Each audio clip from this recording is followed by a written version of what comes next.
오늘 큰산 시리즈 세 번째 시간, 오늘을 해결되지 않으면 평생 내 삶을 괴롭힐 뿐 아니라 주변 사람들을 상당히 괴롭히는 상처의 산이 하나님의 은혜로 치유하심의 평지가 될 것을 기대하면서 말씀을 상고하도록 하겠습니다. 지금 우리나라는 65세 이상 인구 비율이 20%를 늘어났어요.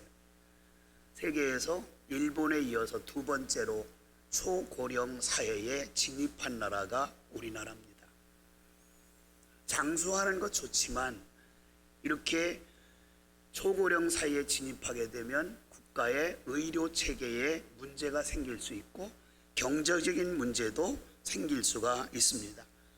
연세가 들면 당연히 몸이 아플 수밖에 없고요. 우리나라 병의원을 찾는 환자의 상당수가 노인 환자라고 하는 것을 우리는 이미 다 알고 있어요. 우리는 보통 아프다 그러면 무슨 생각을 하게 돼요? 몸이 아픈 것을 생각해요. 그런데 몸이 아픈 것보다 어찌 보면 더 심각한 것이 마음의 병이에요. 마음이 아픈 거예요. 왜냐하면 몸이 아프면 나도 쉽게 느껴요. 내 몸이 이상하네? 진단을 하고 병원을 찾지요. 남이 봐도 몸이 아픈 사람은 그렇게 보여요. 아픈 것처럼 보여요. 그런데 마음이 아픈 것은 쉽게 드러나지 않아요. 자기 자신이 아픈지 지금 스스로 진단을 못 내리고 살아가는 사람이 상당수예요. 기본적인 경험이 없기 때문에 그럴 수도 있어요.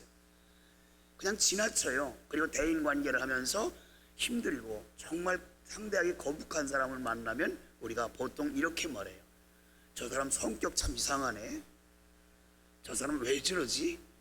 이것까지는 누구나 합니다. 그러나 그 내면을 깊이 들여다보면 그 사람의 성격이 그런 거, 그 사람이 이상한 것은 과거에 뭔가 상처가 쌓여있기 때문에 그런 경우가 많이 있다는 것을 우리는 알 수가 있어요. 대인관계가 원만하지 않은 데는 여러 가지 원인이 있겠지만 심각한 원인은 열등감과 언젠가 받은 상처 때문에 그런 경우가 너무나 많아요. 이거를 심리학적으로 분석해 볼 때 대부분 열등감과 상처는 원만하지 않은 가정의 배경에서 생성되는 경우가 대부분이에요. 그렇기 때문에 우리는 가정을 화목하게 이끌어가는 것 너무나 중요합니다.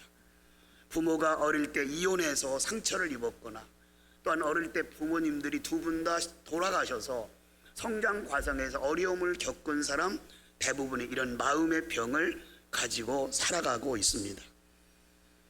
열등감과 상처는 마음의 근력을 뺏어가기 때문에 성격 장애를 가지고 살게 되므로 순간순간 가족이나 주변 사람들을 가시돋친 말 또 행동 이런 것으로 괴롭히게 됩니다. 그렇기 때문에 상처의 산이 평지가 되지 않으면 내 자신의 삶도 행복하지 않고 남에게 행복을 주지 못합니다. 그러나 열등감과 상처를 승화시키면 위대한 사람이 될 수 있어요. 대표적인 사람이 세계의 문호 톨스토이입니다. 저는 톨스토이의 문학을 가끔 읽어보지만 그는 정말 위대한 문학가임에 틀림이 없어요. 그런데 톨스토이가 성장 과정이 어땠는지 살펴보면 그가 얼마나 열등감과 상처를 승화시켜서 훌륭한 작가가 됐는지를 알 수가 있어요. 톨스토이는 2살 때 어머니가 돌아가셨어요. 그리고 9살 때 아버지마저 돌아가셨어요. 그를 양육해줄 가족이 없어요. 그래서 톨스토이는 여러 친척집을 배회하면서 자랐어요. 사람들이 모이는 곳에 가면 왕따를 당해요. 손가락질을 받아요. 친구들이 놀라면 그 부모들이 쟤하고 놀지 마 이럽니다. 그래서 톨스토이는 어려서부터 사람들이 335 모여서 무슨 얘기를 하게 되면 저 사람들은 도대체 나에 대해서 무슨 생각을 하며 살까? 이런 풍부한 상상력을 가지면서 모여있는 사람들이 무슨 생각을 했을까를 자기 스스로 상상했대요. 나중에 작가가 되어서 그가 고백합니다. 내가 이렇게 문장을 통해서 남이 표현할 수 없을 정도로 심오하고 깊은 문장을 만들어낼 수 있었던 것은 어려서 내가 어려운 환경 속에 살면서 사람들의 심리가 어떠한가를 깊이 생각한 것이 계기가 돼서 이렇게 나는 좋은 글을 쓸 수 있었다, 이렇게 그런 고백을 하고 있어요. 근데 그런 사람도 있지만 상처 때문에 힘들어한 사람이 있어요. 성경의 인물 가운데 한 사람이 요한복음 4장에 나오는 수가성 우물가에서 예수님을 만난 사마리아 여인이에요. 요한복음 4장에 보면 사도 요한이 이 사마리아 여인에 대해서 이름을 기록하지 아니하고 그 여인을 그냥 사마리아 여인 이렇게만 기록했어요. 아마도 그 여인의 인격을 생각해서 그 인권을 존중하려고 사도 요한이 이름을 기록하지 않았나 싶은 생각이 듭니다. 이 사마리아 여인을 말씀을 통해 읽어보면 크게 두 가지 상처가 있구나 하는 것을 우리는 알 수가 있어요. 하나는 남성들로부터 받은 괴로움이에요. 이 사마리아 여인은 이혼을 5번이나 했어요. 지금 남자와 살고 있지만 사실혼 관계이지 결혼자가 아니에요. 상처를 너무 많이 갖고 있어요. 또 하나는 외로움이에요. 자기 자신이 사회에 떳떳하지 못하니까 홀로 사는 이런 것이 습관화됐어요. 요한복음 4장에 보면 이 여인이 물이 필요해서 우물에 물을 길러 가는데 사람들이 별로 오지 않는 대낮에, 한 대낮에 햇빛이 너무 뜨거워서 사람들이 우물가에 오지 않는 그 시간에 물을 길러 갔다가 거기서 예수님을 만나요. 그 여인은 열등감이 있어요. 나는 행실이 온전하지 못해서 떳떳하지 못해. 나는 유대인도 아니고 사마리아인이기 때문에 유대인들에게 배척을 받을 거야. 이렇게 자기를 비하면서 불행한 삶을 살아가고 있던 차, 수가성 우물가에 물을 길러 갔다가 예수 그리스도를 영접하게 되죠. 예수 그리스도를 영접한 이후에 그의 인생이 완전히 변해요. 상처의 큰 산이 평지가 됨으로 말미암아 예수님을 만난 이후부터 상처가 치료되니까 하나님을 위해 평생 헌신하며 사는 이런 여인이었다는 것을 우리가 알 수가 있습니다. 상처의 산이 평지가 돼서 평생을 하나님을 위해 헌신한 사람, 이 여인 정말 위대한 사람이에요. 그런데 성경에 상처를 받았지만 상처를 상처로 여기지 아니하고 하나님의 은혜로 상처를 극복하며 산 위대한 사람이 바로 오늘 본문 우리가 오늘 말씀을 들으려고 하는 주인공 요셉입니다. 요셉은 어떻게 상처를 승화시켜서 하나님의 온전한 사람으로 살았는지 살펴보도록 하겠습니다. 첫째는 요셉의 일생을 요약하면서 요셉이 받은 상처가 어떤 것이었는지 먼저 살펴보겠습니다. 저에게 구약성경 가운데 드라마틱한 인생을 산 한 사람을 좀 얘기해 주세요. 그러면 저는 당연히 요셉을 선택할 거예요. 요셉은 야곱에게서 12명의 아들 가운데 11번째로 태어나요. 그런데 이 가정은 다복한 가정이 아니에요. 이복 형제들이 많아요.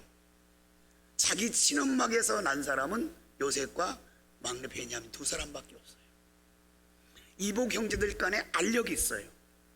그런데 아버지 야곱이 특별히 끔찍하게 12명 아들 중에서 요셉을 너무너무 사랑하고 편애했던 거예요. 다른 형제들에게 앙심을 품게 만들어요. 미워하게 만들어요. 그리고 밖에 일을 내보내지도 않고 아버지 요셉이 집에 끼고 살아요.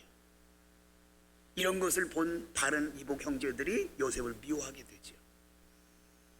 그런 아버지의 양떼를 들에서 키우는데 먼 곳까지 가서 양떼를 지켜요. 어느 날 아버지에게 다른 아들들에게 필요한 물품을 전달하기 위해서 요셉을 불러요. 요셉아, 형들한테 갔다 올래? 아빠가 형들한테 전달해 줄 것이 있는데 오늘 좀 내가 해줬으면 좋겠어. 요셉은 아버지의 부탁을 받고 멀리 들판에서 양을 치고 있는 형들에게 갔는데 마침 형들이 자기들은 이렇게 무더운 날씨에 이렇게 밖에 나와서 양을 치는데 요셉은 지금 아버지 품에서 편하게 쉬고 있어. 너무 불공평하지 않아? 이렇게 아마 불평을 토로하며 양을 지키고 있는 그 순간에 요셉이 나타났던 것 같아요. 야, 요셉 오네. 요셉 와. 마치 오네. 그리고 났는데 마침 노예 상인이 그 지역을 지나가고 있었던 거예요. 형제들이 생각합니다. 야, 저 요셉을 차라리 우리 노예상에 팔아버리고 짐승에게 잡혀먹었다가 아버지에게 말씀드리자. 그래서 노예상에게 요셉이 팔아넘겨져요. 요셉이 노예상들에 팔아넘겨져서 어떤 일이 벌어집니까? 그때 요셉의 나이가 17살이에요. 그 17살 때 요셉은 이방나라 애굽의 군대 장관 보디발의 집에 팔려서 종살이를 하게 됩니다. 종살이를 몇 년 동안 했냐면 10년 동안 해요. 그런데 한 2년쯤 종살이를 하고 있는데 남편은 직업군인이기 때문에 전장에 나가서 지금 임무를 수행하는 거. 여자 혼자, 그 아내 혼자 집을 지키고 있는데 어느 날 총각 한 사람이 가정에 들어왔는데 마음을 빼앗기고 말았어요. 그래서 음란한 마음을 먹어요. 근데 요셉은 하나님 앞에 내가 죄를 지을 수 없다고 거부해요. 그 누명을 쓰고 요셉이 감옥에 갇히게 되죠. 왜냐하면 그 여인이 창피당하니까, 청년에게 거부당했다고 창피스러우니까 자기 남편에 거짓말 쳤어요. 이 청년이, 우리 집에 당신이 데려다 놓은 이 청년이 나에 대해서 나쁜 마음을 먹었다. 그래서 보디발이 요셉을 감옥에 가둬요. 감옥 생활이 2년 3년 동안 계속돼요. 요셉은 누명을 써도, 감옥에 갇혔어도 누구를 원망하지 않고 상처받지 않아요. 내 인생의 주인은 하나님이시니까 하나님께서 무슨 뜻이 계시겠지 이러면서 그런 모든 일을 다 견뎌나요. 그리고 나서 그의 나이 30살 때 애굽의 국무총리가 돼요. 국무총리가 돼서 9년 동안 임무를 수행하고 있는데, 이방 나라 사람이 애굽의 국무총리가 됐다는 건 대단하잖아요. 오늘날도 글로벌화 시대에도 그럴 텐데 그 당시만 해도 있을 수 없는 일인데 있었던 사실이잖아요. 국무총리로 9년째 있을 때 자기 고향에 흉년이 들어서 자기 형들이 식량을 구하기 위해서 애굽으로 찾아와서 형제들을 상봉하게 돼요. 그때도 형제들에게 보복하지 않았어요. 그리고 애굽에서 가장 비옥하다고 하는 고센 땅에 자기 아버지까지 초청해서 살도록 만듭니다. 그런 삶이 흘러갔어요. 그리고 요셉의 나이 56세가 됐어요. 아버지가 돌아가셨습니다. 그때부터 형들이 불안함에 떨기 시작하는 거예요. 지금까지는 아버지가 살아계셨으니까 아버지 보고 저 요셉이 우리를 그냥 내버려 뒀지만 이제 아버지가 돌아가셨으니까 틀림없이 우리에게 보복할 거다. 그래서 자기 가운데, 형제 가운데 한 사람을 요셉에게 먼저 보내서 이상하게 말을 전달하도록 해요. 뭐라고요? 아버지가 살아계실 때 형제 간에 싸우지 말고 잘 지내고 했다고 전해주라고. 아마도 그때 보낸 사람이 성경엔 누군지 안 나와 있지만 제 생각에는 요셉의 친동생 베냐민이 아닌가 싶어요. 성경에는 안 나와 있으니까 그냥 그랬다는 거예요. 그런데 그때 요셉은 이렇게 말해요. 아니다. 나는 이미 형님들을 만나는 순간 나는 이미 다 용서했다. 이러면서 요셉은 자기의 상처를 승화시켜서 훌륭한 믿음의 사람으로 살았다는 것을 강조하고 있어요. 그러면 두 번째로 상처의 큰 산이 평지가 될 수 있는 비결이 뭔가? 제가 어느 인문학 책을 읽다 보니까 눈에 들어오는 한 대목이 있었어요. 그게 무슨 대목인지 이거예요. 나의 약점이 부정과 만나면 비참해지지만 나의 약점이 긍정과 만나면 행복해진다. 정말 좋은 말 아니에요? 나의 약점이 부정과 만나면 뭐가 돼요? 비참해져요. 내가 상처를 갖고 있어요. 내가 뭔가 열등감이 있어요. 그런데 계속 부정적인 생각을 해요. 나는 다른 사람하고 달라. 안 될 거야. 이러면 비참해져요. 그런 상처를 가지고 사는 사람이 오늘날 성격장애를 가진 사람이에요. 이 성격장애를 가진 사람은 얼핏 봐서는 몰라요. 웃음을 봐서는 알 수가 없어요. 내면의 문제이기 때문에. 요셉은 현실을 두려워하거나 절대 원망하지 않았어요. 오히려 분명 하나님의 뜻이 어디 있겠지 하며 모든 상황을 받아들이고 하나님의 시각으로 형제들을 바라봤어요. 그러면서 요셉의 형들에게 이렇게 말해요. 본문 20절 보세요. 당신들은 나를 해하려 하였으나 하나님은 그것을 선으로 바꾸사 오늘과 같이 많은 백성의 생명을 구원하게 하셨나니. 근데 모든 것이 하나님의 섭리였다고 믿음과 결부시키는 요셉의 그 아름다움 우린 본받아야 돼요.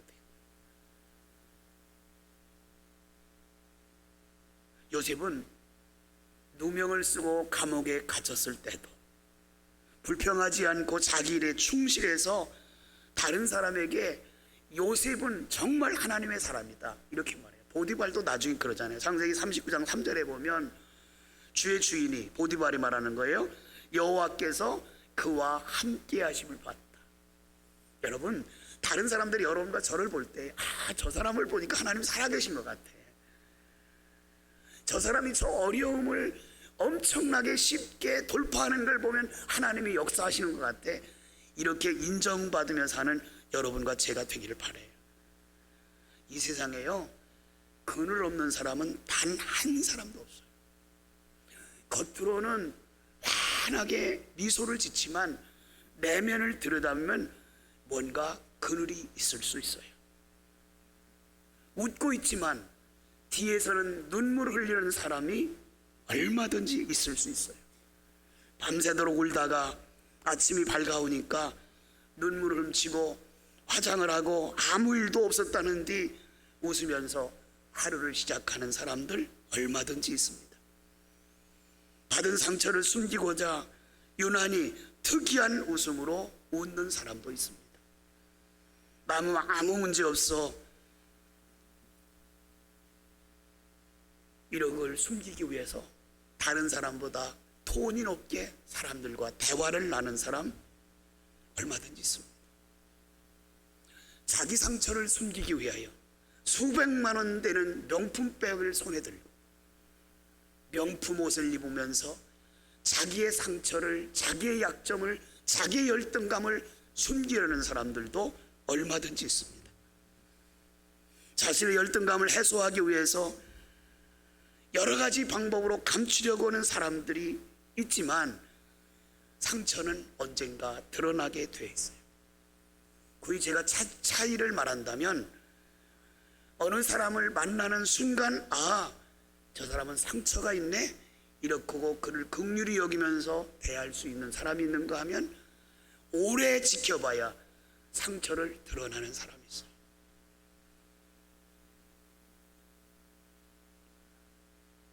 가정에 결혼을 했는데 후에 수십 년을 함께하다 부부 같지 않은 감정을 가지고 합감정을 가지고 평생을 후회하며 살아가는 사람이 있어요. 왜 그런 일이 벌어질까요? 배우자의 상처를 미리 보지 못해서, 숨어있는 그 상처를 깊게 들여다보지 못해서, 내가 살기 힘들지만, 내 배우자 때문에 내가 힘들지만 사실은 배우자가 힘든 거예요.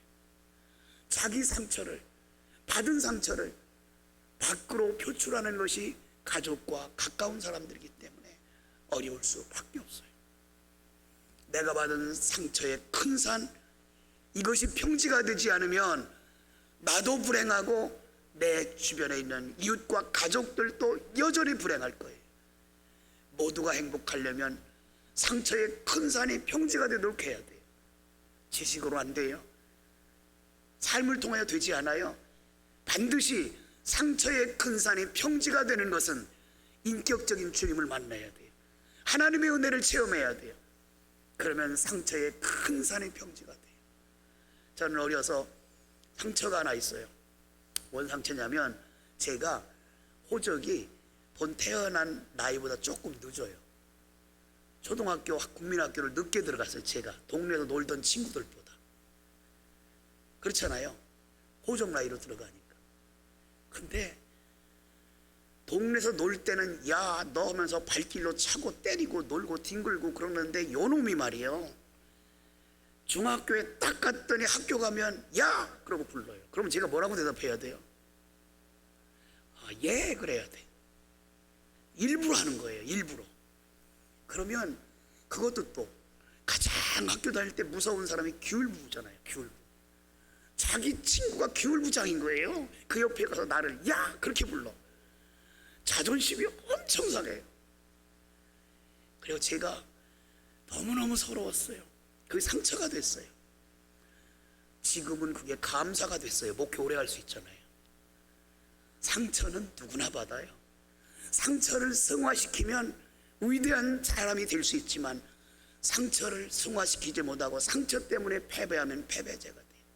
여러분 내면을 한번 들여다보세요. 여러분 배우자와 가족들이 성격이 이상하다고 나무르지 말고 그게 어려서 무슨 상처가 있는지를 잘 생각하며 그 상처를 보듬으며 함께하면 가정의 화목이 이어질 것으로 믿습니다. 상처의 큰 산이 믿음으로 평지가 되는 역사를 체험하는 여러분과 제가 되기를 주님의 이름으로 축원합니다.